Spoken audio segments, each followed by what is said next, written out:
Nalipay mi na ni Ismail na si baby nako.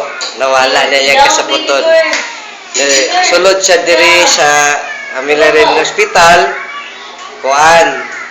Kanang July 28 kay gidinggi siya na 28, 29 nag-post pa kog videos and mga pictures kay for documentation pagka beyond adto na wala na may katake og mga kuan pictures ug videos kay under observation jud siya tungod sa dinggi.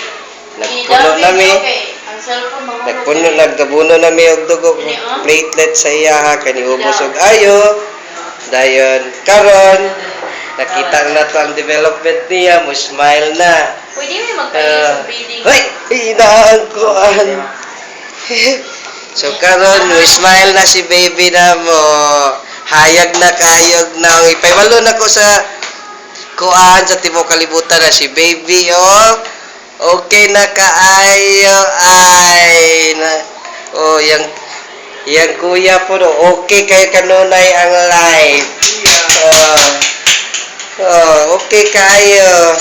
Baby, inom sabaw.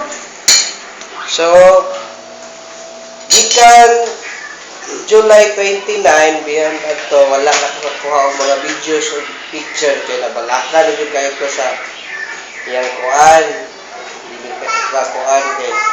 Okay. Hindi bantayan kay iyang sitwasyon, iyang kondisyon. Karon, smile na siya. Hehe. Nitago na yun siya di ay. So nalipay kay ko si Bimbim okay na jud kayo August 2, 2014 yehey